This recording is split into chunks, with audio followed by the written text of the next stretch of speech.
सुनत मेरी छतियाँ काँपे, शब्द सुरत मेरी छतियाँ काँपे, मीठे लागे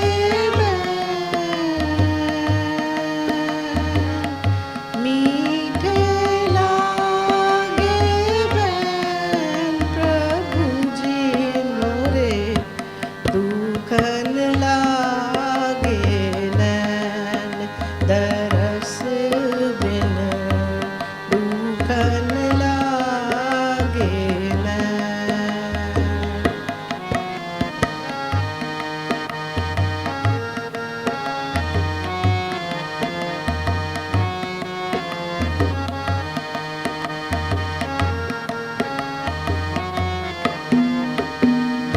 एक टक टकी पंथ निहारूं, एक टक टकी पंथ निहारूं, भई छे मासी रैन, भई छे मासी रैन, दरस बिन दुखन लागे नैन, प्रभु जी मोरे दुखन लागे नैन।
जब से तुम बिछड़े मोरे प्रभु जी, कब न पायो चैन,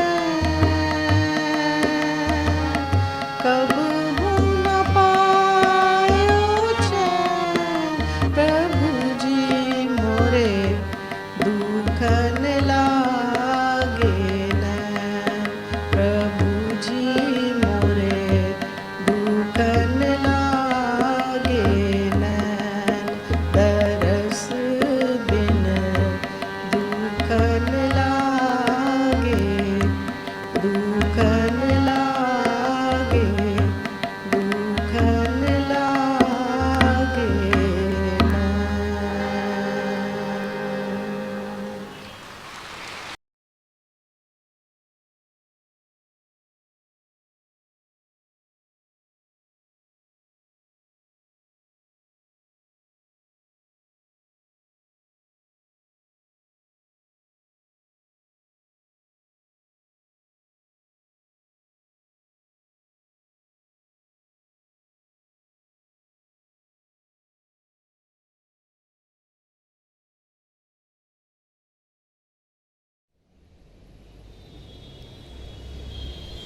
प्यारे बुजुर्गों, माताओं, भाई और बहनों, आज हम सब यहाँ कृपाल बाग में दयाल प्रभु संत दर्शन सिंह जी महाराज की याद में इकट्ठे हो रहे हैं। वो भाई बहुत खुशकिस्मत हैं जिन्होंने शारीरिक रूप से संत दर्शन सिंह जी महाराज के दर्शन किए। 34 साल पहले उन्होंने अपना शरीर त्याग दिया, लेकिन हमसे वो दूर नहीं गए। वो हमारे अंग संग हैं। वो ज़िंदगी के मकसद को हमें समझाया करते थे और यही समझाया करते थे कि ज़िंदगी का मकसद जो अपने आप को जानना है और पिता परमेश्वर को पाना है, वो प्रेम के रास्ते पर चलकर ही पाया जाएगा। उनकी ज़िंदगी प्रभु के प्रेम से भरपूर थी। जो रूहानियत का रास्ता है, जो अध्यात्म का रास्ता है, जो प्रभु के प्रेम का अनुभव करने का रास्ता है, उस रास्ते पर वो खुद चलते थे और चाहते थे कि हम सब दूसरी रास्ते पर चलें। एक जगह उन्होंने फरमाया कि खुदा से इश्क किया, आदमी से प्यार।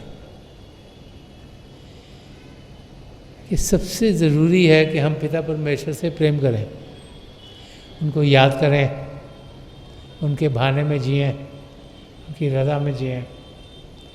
और जब पिता परमेश्वर को याद करेंगे, उनसे प्रेम करेंगे, तो खुद ब खुद जो इस सृष्टि प्रभु ने रची है उससे हमें लगाव हो जाएगा।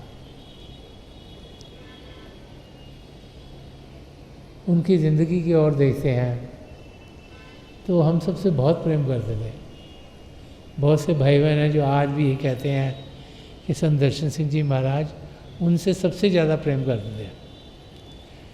उन्होंने हम सबको ये अनुभव करवा दिया कि वो हमसे बहुत प्रेम करते हैं और वो चाहते थे कि उनके प्रेम के ज़रिए हम प्रभु के प्रेम का अनुभव करें।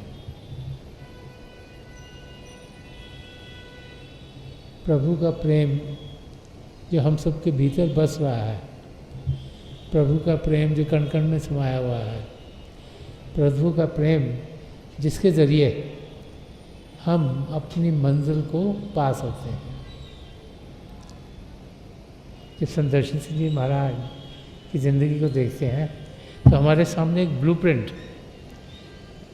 खुलना शुरू हो जाता है कि इंसान को कैसे जीना चाहिए। अगर आज हम उनकी 34वीं बरसी के भंडारे पर इकट्ठे हो रहे हैं तो उनको याद करना, सही मायनों में याद करना, उनके वचनों का पालन करना है, उनके बताए हुए रास्ते पर चलना है। और जब हम उनके बताए हुए रास्ते पर चलेंगे तो अपनी मंजिल तक ज़रूर पहुंच जाएंगे। सबसे बड़ी देन जो संदर्शन सिंह जी महाराज ने हम सबको दी, वो भजन अभ्यास करने का तरीका सिखाने की दी। उन्होंने समझाया कि हम सब शरीर नहीं, हम सब दिमाग नहीं, हम एक आत्मा है।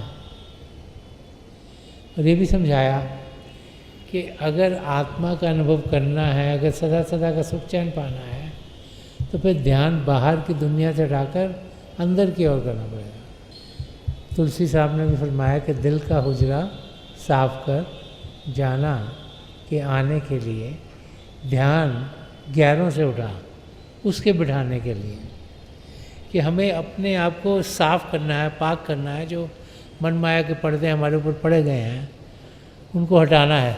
तो हटेंगे कैसे? जब हम शब्द के साथ जुड़ते हैं। उसे नाम कहें, शब्द कहें, ज्योति और श्रुति कहें, क्रिएटिव पावर कहें,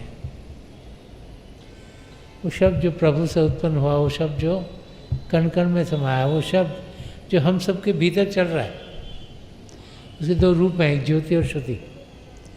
और जब उसके साथ हम जुड़ते हैं तो फिर जो मन माया के पर्दे हमारी आत्मा पर पड़े हुए हैं वो हटने शुरू हो जाते हैं। तो अध्यात्म का रास्ता, अपने आप को जानने का रास्ता, ध्यान अंदर की ओर करने का रास्ता, तो मेडिटेशन कहा जाए, भजन सिमरन कहा जाए, सिटिंग इन साइलेंस कहा जाए, अलग अलग नाम अलग भाषाओं में उस रास्ते को दिए गए हैं जिसके ज़रिए हम अपनी आत्मा को शुद्ध कर सकते हैं और फिर अपने सद्गुरु की मदद से परमात्मा में जाकर लीन हो सकते हैं। संदर्शन सिंह जी महाराज ने बहुत कुछ सिर्फ समझाया ही नहीं, लेकिन बहुत कुछ वो लिख गए हैं ताकि अगली पीढ़ियां जब तक आती रहेंगी उन्हें सच्चाई का अनुभव हो, वो जान सकें कि एक रास्ता है, कि ये नहीं कि ज़िंदगी अंधेरी है, ये जाने कि ज़िंदगी रोशनी से भरपूर है। रोशनी हम सबके भीतर है और उस रोशनी का हमें अनुभव करना है। बार बार हम यही समझाया करते थे कि हम बड़े खुशकिस्मत हैं कि प्रभु ने हम पर देन की कि हमें ये मानव चोला दिया। ये तो हमारी आत्मा 84 लाख जिया जिनमें कहीं भी भटक सकती थी। तो पिता परमेश्वर का हम शुक्राना अदा करें। उनकी ज़िंदगी कैसी थी, उन्होंने एक शेर के ज़रिए बयान की है कि नफज नफज मुझे लाजिम है शुक्र का सजदा, कि मेरे दोस्त का एहसान है ज़िंदगी मेरी। तो कहते हैं हर सांस में मैं पिता परमेश्वर का शुक्रिया अदा करता हूँ कि हे प्रभु आपने मुझे मानव चोला दिया, हे प्रभु आपने मुझे ज़िंदगी दी, हे प्रभु इसमें आपने वो पदार्थ दिए हैं जिनके ज़रिए मैं अपने आप को जान सकता हूँ और पिता परमेश्वर को पा सकता हूँ। ये पदार्थ सब पिता परमेश्वर ने हमें दिए हुए हैं। अब इनका इस्तेमाल हमने करना है। जो इनका इस्तेमाल करेगा वो अपनी मंजिल तक पहुंच जाएगा, और जो ये पदार्थ होते हुए ध्यान बाहर की दुनिया में लगाए रखेगा वो फिर से 84 लाख जिया जुन में भटकना शुरू हो जाएगा। तो संदर्शन सिंह जी महाराज जिन्होंने नाम की देन हजूर बाबा सावन सिंह जी महाराज से पाई, जिनकी तरक्की अपनी मंजिल में हजूर बाबा सावन सिंह जी महाराज और परम संत कृपाल सिंह जी महाराज की शरण में हुई, वो यही चाहते थे कि हम सब भी प्रभु के शब्द का अनुभव करें। जब अंदर की दुनिया में जाएंगे, शब्द के साथ जुड़ेंगे, तो अपने आप हमारे अंदर जागृति होगी, और जब अपने अंदर जागृति होगी तो हम देखेंगे कि हमारे अंदर कितने सुख चैन के खजाने हैं। हम लोग सब बाहर की दुनिया में ही सुख चैन पाने की कोशिश करते हैं। लेकिन बाहर की दुनिया में सब कुछ हमें भूल भुलेखे में डालता है। ये माया की दुनिया है, दिखती कुछ और है, असल में कुछ और है। तो हमें अंदर की दुनिया में जाना है, जो सच्ची सुच्ची दुनिया है, जो प्रभु के प्रेम की दुनिया है, जिसमें आनंद ही आनंद है। और जब उस आनंद का अनुभव हमें होना शुरू हो जाता है तो फिर हमारी यही कोशिश होती है कि हम उस दुनिया में ज़्यादा देर रहें, जहाँ से इंसान को खुशी मिलती है वो वहीं रहना चाहता है। और जब हम अंदर की दुनिया में बढ़ते हैं, अंदर में प्रभु की ज्योत के दर्शन करते हैं, प्रभु की ध्वनि को सुनते हैं, तो इतना आनंद हमारी आत्मा को आता है कि वो यही चाहती है कि वो उसी माहौल में जिए। और फिर जब वो अभ्यास करके मुड़ते भी हैं तो वो जो खुशियाँ, जो आनंद हमें मिली है, वो हमारे अंग संग सदा सदा के लिए रहते हैं। तो संत दर्शन सिंह जी महाराज चाहते थे कि हम उन खुशियों का अनुभव करें। उन्हें मालूम था कि एक बारी हम उन खुशियों को पाना शुरू कर देंगे तो बार बार बार हम उसी अवस्था में जाना चाहेंगे। संत दर्शन सिंह जी महाराज ने कई किताबें लिखी, कि उनके सत्संग हैं, ऑडियोज़ हैं, वीडियोज़ हैं, कई दौरे करे उन्होंने दुनिया के। और आज हम देखते हैं कि दुनिया के कोने कोने में लोग भजन सिमरन कर रहे हैं, मेडिटेट कर रहे हैं। वो रास्ता जो परम संत कृपाल सिंह जी महाराज ने खोला था, वो ऐसे महापुरुष थे जो पहली बार हिंदुस्तान से बाहर, जो संतमत का रास्ता है, जो द्वितीय और श्रुति से जुड़ने का रास्ता है, उस खजाने को हिंदुस्तान से बाहर लेके गए थे। और फिर संत दर्शन सिंह जी महाराज 4 बार ही बाहर गए दुनिया के अलग अलग देशों में, और उनका बताया हुआ रास्ता लाखों करोड़ों लोग अपनी ज़िंदगी में ढाल रहे हैं। शारीरिक रूप से शायद हम उन्हें देख नहीं पा रहे, लेकिन वो हमारे अंग संग है, हमारे भीतर है। तो जब भी एक शिष्य जब अपने सद्गुरु को देख नहीं सकता तो उसे बड़ी तकलीफ होती है। अभी हम सब मीराबाई जी का लिखा हुआ एक भजन सुन रहे थे, तो मीराबाई जी फरमा रही कि दरस बिन दूखन लागे नैन, कि जब इन भारी आँखों से अपने सद्गुरु के दर्शन नहीं होते तो एक शिष्य को बहुत तकलीफ होती है। वो यही चाहता है कि उसके सद्गुरु के दर्शन हो। कुछ और मालूम है कि सद्गुरु के दर्शनों के ज़रिए ही वो पिता परमेश्वर तक पहुंच सकता है। तो वो चाहता है कि उसे अपने सद्गुरु के दर्शन हो, और जब उसे सद्गुरु के दर्शन नहीं होते तो वो हाल यहाँ पर मीराबाई जी इस भजन के ज़रिए हमें समझा रही हैं। कह रही हैं, हे मेरे सद्गुरु, आपके मुझे दर्शन नहीं हुए तो मेरी आँखें आपको ढूंढते ढूंढते तरस गई हैं, दुखने लगी हैं, मुझे शरीर में तकलीफ़ होनी शुरू हो गई है, क्योंकि आपके दर्शनों के लिए ही मैं जी रही हूँ। एक सच्चा शिष्य इसी अवस्था में होता है। उसे मालूम है कि उसकी मंजिल उसके सद्गुरु के ज़रिए उसके सामने खुलनी शुरू होगी। उसे मालूम है कि अगर उसने ज़िंदगी के मकसद तक पहुंचना है तो फिर उसे अपने सद्गुरु के बताए हुए रास्ते पर चलना होगा। तो फिर एक शिष्य यही चाहता है कि अपने सद्गुरु के दर्शन करे, ताकि उनके दर्शनों के ज़रिए उसकी तवज्जो पिता परमेश्वर की ओर हो और उसके कदम तेज़ी से अपनी मंजिल की ओर बढ़ते चले जाएं। जिस माहौल में हम होते हैं उसी का हमें असर होता है। तो जब हम सत्संग में आते हैं तो फिर हमारा ध्यान पिता परमेश्वर की ओर होता है। क्यों? क्योंकि जो हमारे सद्गुरु हमें बार बार समझा रहे हैं कि प्रभु को याद करो, उनके नाम का जाप करो, का सिमरन करो, उनका शुक्रिया अदा करो, उनको जानो, उनको पहचानो, उनकी और कदम बढ़ाओ। और फिर जब ऐसे मौके हों जब उनकी नज़दीकी नहीं पाते, हम सत्संगों में मिल नहीं पा रहे या पहुंच नहीं पा रहे, तो फिर एक शिष्य को बहुत ही तकलीफ़ होती है। वही यहाँ मीराबाई जी फरमा रही हैं कि दरस बिन दुखन लागे नैन, और आगे फरमा रहे हैं कि जब से तुम बिछड़े मोरे प्रभु जी कबू न पायो चैन। अब यहाँ मीराबाई जी जो शारीरिक रूप से एक शिष्य अपने सद्गुरु से दूर होता है उसकी अवस्था बता रहे हैं कि जब से तुम बिछड़े मोरे प्रभु जी, कि जब से आप मुझसे अलग हुए हो कभी न पायो चैन, मुझे सुख चैन नहीं मिल रहा, मैं हलचल में हूँ, मैं स्ट्रेस में हूँ, मुझे तकलीफ़ हो रही है, मैं शांत नहीं हो पा रही। और अगर इसकी गहराई में जाएंगे तो जो सन्मत का रास्ता है, जो अपनी आत्मा का परमात्मा से मिलाप का रास्ता है, वो बार बार बार हमें समझाता है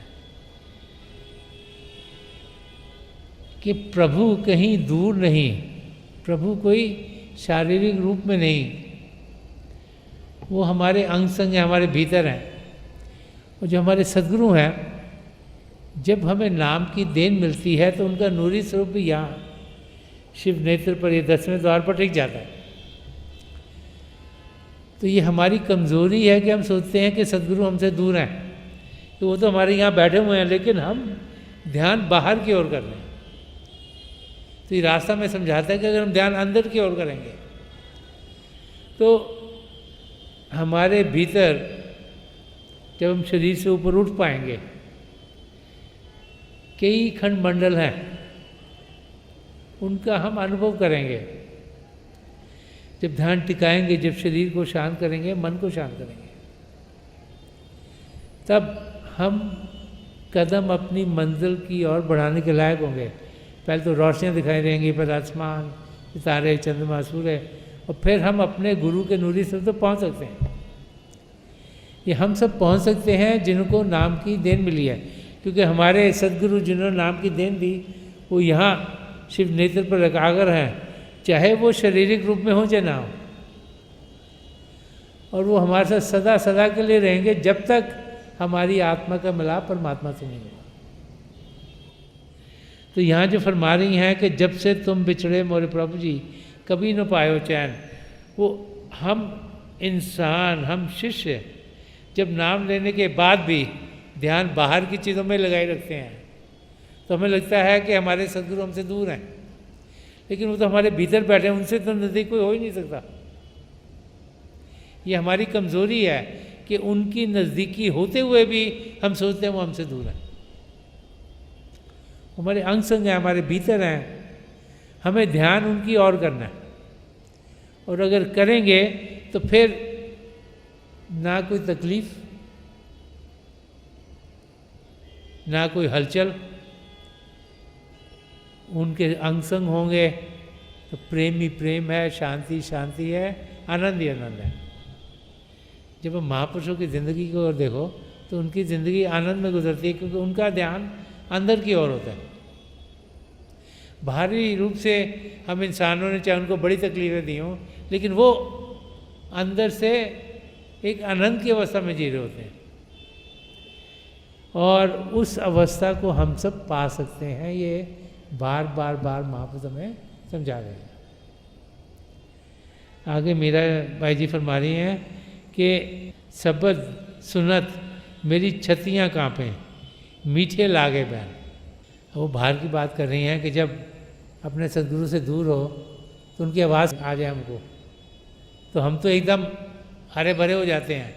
खुशी इतनी होती है कि इंसान झूमना शुरू कर देता है, नाचना शुरू कर देता है। संत कृपाल सिंह जी महाराज ने एक जगह फरमाया कि if you know how much I love you will be dancing with Joy, कि अगर आपको मालूम हो कि मैं आपसे कितना प्रेम करता हूँ तो आप झूमना शुरू कर दोगे, नाचना शुरू कर दोगे। यही हालत हमारी होती है। हमारे कानों में हमारे सद्गुरु की आवाज़ आती है, क्यों? हमें मालूम है कि वो हमारे नज़दीक हैं, हमसे दूर नहीं, और हर एक चीज़ हमारे लिए सही होगी। तो मीराबाई जी ये करा रही हैं कि शब्द सुनत मेरी छतियाँ काँपें। तो एक जब दिल के अंदर एक लहर से उठनी शुरू हो जाती है, खुशियों की लहर, आनंद की लहर। और मीठे लागे बहन के, उनके शब्द हमको मीठे लगते हैं। क्यों? क्योंकि वो तो हमारी सफाई कर रहे हैं, हमें खुशियाँ दे रहे हैं, हमें आनंद दे रहे हैं, हमें अपनी मंजिल की ओर लेके जा रहे हैं। अब इसको अगर गहराई से समझने की कोशिश करें तो प्रभु का शब्द हमारे अंदर चल रहा है कि शब्द सुनत मेरी छतियाँ कहाँ पे हैं। कि जब हमारी आत्मा शब्द को सुनती है, उसके साथ जुड़ती है, सबके दो हिस्से हैं, ज्योति और श्रुति, चाहे ज्योति के साथ जुड़े, चाहे श्रुति के साथ जुड़े, चाहे लाइट के साथ जुड़े, चाहे साउंड के साथ जुड़े, तो उसमें खुशियाँ खुशियाँ आ जाती हैं। आत्मा जो परमात्मा से बिछड़े हुए जैसे लाखों करोड़ों साल हो गए, उसमें तंदुरुस्ती आनी शुरू हो जाती है। और जैसे ही उसमें खुशियाँ आती हैं, वो तंदुरुस्त होती है और उसको हर एक चीज़ अच्छी लगनी शुरू हो जाती है। तो बहुत सी बार अगर हम सिर्फ जो लिखा उसी तक रह जाएंगे तो असली तक पहुंच नहीं सकेंगे।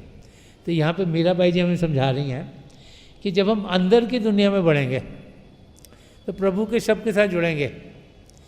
उनका शब्द, चाहे वो ज्योति हो, चाहे शुद्धि हो, चाहे रोशनी हो, रोशनी अगर अंदर दिखती है तो खुशियों की लहरें अंदर खिलती हैं। अगर अंदर में ध्वनि सुनती है तो खुशियों की लहरें हमारे अंदर खुलती हैं और हर एक चीज़ हमें मीठी, खूबसूरत, अच्छी लगनी शुरू हो जाती है। क्योंकि हम प्रभु के दो जाति रूप हैं, उनके साथ जुड़ गए हैं। समझा रही कि सारी खुशियाँ, सारा आनंद हमारे भीतर है। और आगे फरमा रही हैं, एक टक की पंथ निहारूं भई छे मासी रहन। वो कह रहे मैं अपना पूरा ध्यान लगाकर बैठी हुई हूँ हे मेरे सतगुरु आपको देखने के लिए, और महीनों महीनों गुजर गए हैं।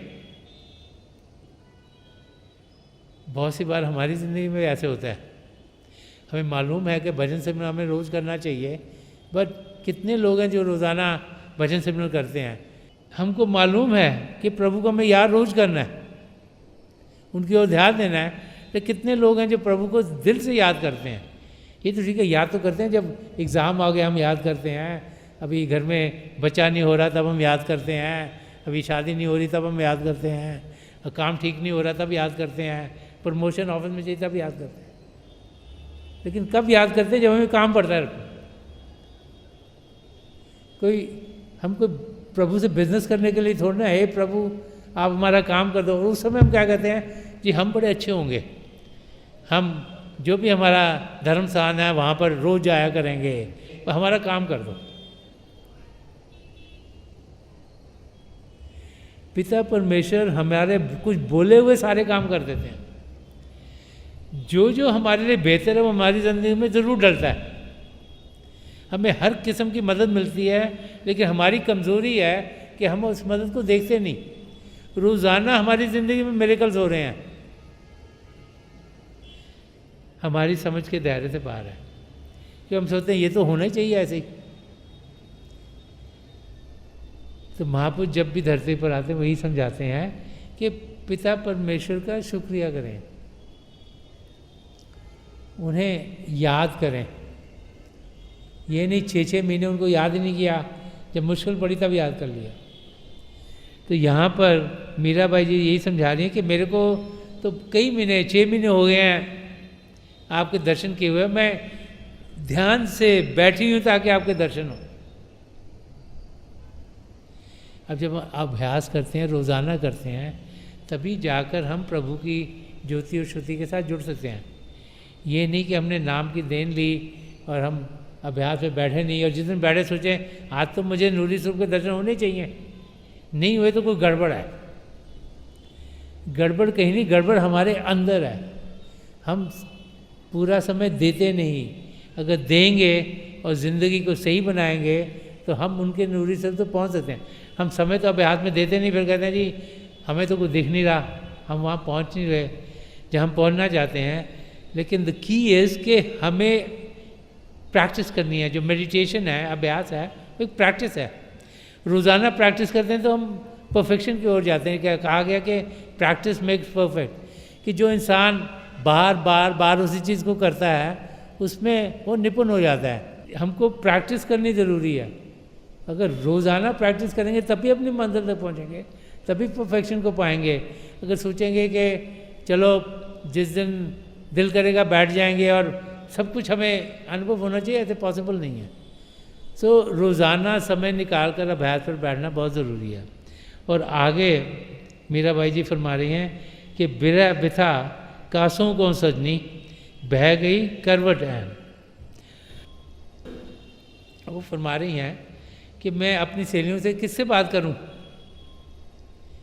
कि मेरे ज़िंदगी में सेपरेशन है, क्योंकि कोई भी ऐसा नहीं जो मुझे मदद कर सकता है।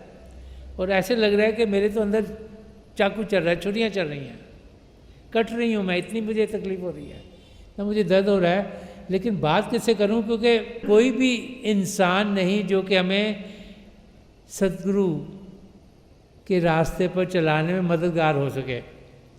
जब उनके दर्शन मिलेंगे तभी सुकून मिलेगा, तभी ये जो छुरियाँ चल रही हैं रुकेंगी, तभी सुख चैन मिलेगा, तभी आनंद मिलेगा। इसलिए हम देखते हैं कि लोग हज़ारों मीलों से अपने सद्गुरु को मिलने आते हैं। हज़ारों मीलों से अपने काम को छोड़ के क्यों आता है इंसान? कि उसे मालूम है कि वहाँ जाके मुझे खुशियाँ मिलेंगी, उनके दर्शन होंगे, ध्यान प्रभु की ओर जाएगा। ये जो मैं मन इंद्रियों के घाट पर जी रहा हूँ, जो मैं दुनिया के कामों में लगा हूँ, इसे मैं ध्यान उठाऊँगा, उनकी अंग संग होऊंगा, ध्यान प्रभु की ओर जाएगा और मेरा भी कुछ फ़ायदा होगा। और हम सब ने देखा है कि संत दर्शन सिंह जी महाराज की ज़िंदगी में हर एक किस्म का जीव उनके पास आता था, चाहे अमीर हो, चाहे गरीब हो, चाहे पढ़ा लिखा हो, चाहे अनपढ़ हो, चाहे इस देश का हो, चाहे किसी और देश का हो, चाहे किसी भी सोशल स्टेटस पर हो। क्यों? क्योंकि चाहे जहाँ पर भी जो हो, उसे से मालूम था कि जब हम संत दर्शन सिंह जी महाराज के पास जाएंगे तो हमें सही रास्ता मिलेगा। हर एक इंसान चाहता है वो सही रास्ते पर चले, कोई भी नहीं चाहता कि वो गलत काम करे, कोई भी नहीं चाहता वो गलत रास्ते पर चले। अंदर से तो हम सब अच्छे काम करना चाहते हैं, लेकिन हम मन के दायरे में फंस जाते हैं। हमें आत्मा के दायरे में जीना है, मन के दायरे में नहीं, लेकिन मन के दायरे में जीते हैं। जिस और मन लेके जाता है उस ओर चल पड़ते हैं और ये भूल जाते हैं कि सही रास्ता क्या है। और इसीलिए हमारे अंदर तकलीफ हमें होनी शुरू होती है जब थोड़ी सी जागृति होती है कि हमें सही रास्ता मिलना चाहिए। प्रभु ने जब हमें मानव चोला दिया तो प्रभु ने हमारे अंदर ये भाव भी डाले हैं कि हम पिता परमेश्वर को पाएं, लेकिन हम उस ओर बढ़ते नहीं। जब हमारी ज़िंदगी में बहुत तकलीफ आती है, सिर्फ उसी समय हम प्रभु को याद करते हैं। घर में किसी की डेथ हो जाए तो उस वक्त आदमी सोचता है कि इनको हुआ क्या है, देखने में तो वैसे ही लग रहे हैं जैसे पहले थे, तो हम क्यों अब इनके शरीर को या क्रिमेट करेंगे, दफनाएंगे, जैसे जैसे हमारे रिलीजियस रिचुअल्स हैं। तो इंसान सोचना शुरू होता है कि इनको क्या हुआ, ना ये बोल पा रहे हैं, ना चल पा रहे हैं, ना सुन पा रहे हैं। तब इंसान सोचता है कि सिर्फ बाहर की चीज़ नहीं, कुछ और भी है, इनको कोई चीज़ ताकत दे रही थी। वो क्या ताकत दे रही शरीर को? वो आत्मा उसे सदा सदा के लिए छोड़ के चली गई, शरीर बेकाम हो गया। तब ख्याल आता है कि उस आत्मा को जानने की कोशिश तो करें, पहचाने तो सही वो आत्मा है क्या। कोई तरीका है कि हम भी उस आत्मा का अनुभव कर सकते हैं। तब फिर इंसान अध्यात्म के रास्ते पर चलना शुरू होता है। लेकिन हमें उस मौके का इंतज़ार नहीं करना है। जितना जल्दी हम प्रभु की ओर कदम बढ़ाएंगे उतना ज़्यादा समय हमें मिलता है अपनी मंजिल तक पहुंचने के लिए। पिता परमेश्वर हमारे अंग संग हैं, वो चाहते हैं हमारा ध्यान उनकी ओर हो। और ये समय जो हमें मिला है इस मानव चोले में होने का, ये सीमित है, लिमिटेड है। 50, 60, 100 साल हमें लगता है लंबा समय, पर समय बहुत जल्दी निकल जाता है। 34 साल हो गए शारीरिक रूप से, हम में से किसी ने संत दर्शन सिंह जी महाराज को देखा नहीं, लेकिन आध्यात्मिक रूप से बहुत से लोगों ने उनको देखा है। तो समय गुजरता चला जाता है, हम सबको भी एक दिन शरीर को छोड़ना होगा। तो जितना जल्दी हम अध्यात्म के रास्ते पर चलेंगे उतना समय में ज़्यादा मिलेगा ताकि हम अपनी मंजिल को पा लें। और आखिर में मीराबाई जी फरमा रही हैं कि मीरा के प्रभु कब रे मिलोगे। अपने सदगुरु से प्रार्थना कर रही हैं, हे आप तो मेरे प्रभु हो, आप मुझे मिलोगे कब?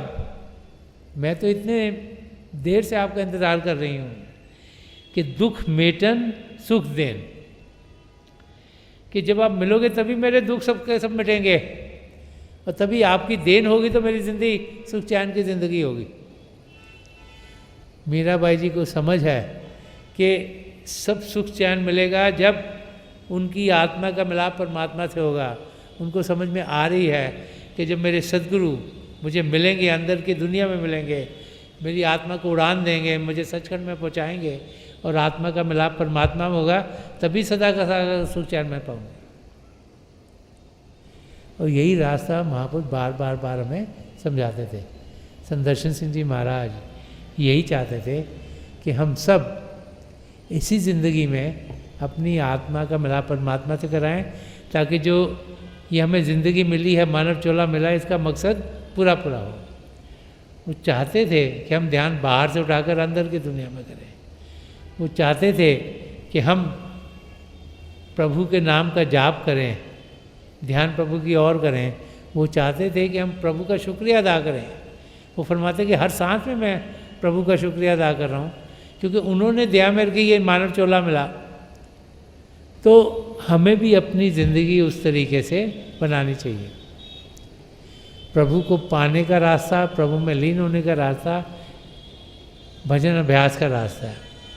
शरीर को शांत करना है, मन को शांत करना है। तो थोड़ी देर के लिए हम सब अभ्यास के लिए बैठ जाएं। आप जहाँ भी बैठें आराम से बैठिएगा, अपनी आंखें बंद कर लीजिएगा। जो आंखों के डेली आई बोलते हैं सीधे सामने होने चाहिए, जैसे 8-10 इंच सामने आपके फोकस हो। आंखें बंद करते ही वो भाई बहन जिन्हें नाम की देन मिली, आप सिमरन कीजिएगा। जो भाई बहन यहाँ नए हैं, आप पिता परमेश्वर के किसी भी जाति नाम का जाप कीजिएगा। जाप मन ही मन करना, ऊंचा नहीं दोहराना। आपके सामने रोशनी के चिन्ह खुलने शुरू होंगे। शुरू में लगता है रोशनी आ रही है, जा रही है, रोशनी के चक्र हैं। और फिर समय के साथ ऐसे लगता है रोशनी टिक गई हैं और हम फिर रोशनियों से आगे बढ़ पाते हैं। एक आसमान, उसमें सितारे हमें टिमटिमाते हुए दिखते हैं। अगर वहाँ पहुँचे हैं तो सबसे मोटे चमकीले सितारे में ध्यान दें, वो रास्ता देगा।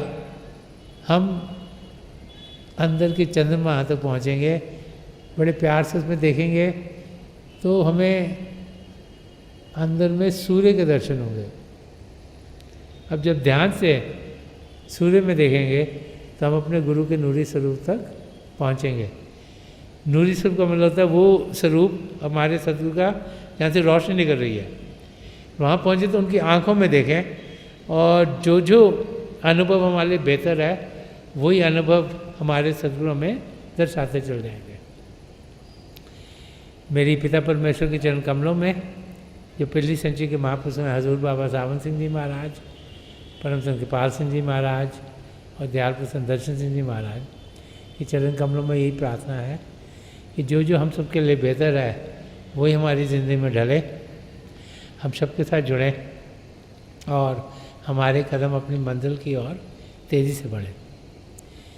अभी थोड़ी देर में मैं आपको इस बैठक से उठाऊंगा और मेरी शुभकामनाएं आप सबके साथ हैं।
छोड़ दीजिए जी, हाँ प्लीज़ लिव ऑफ।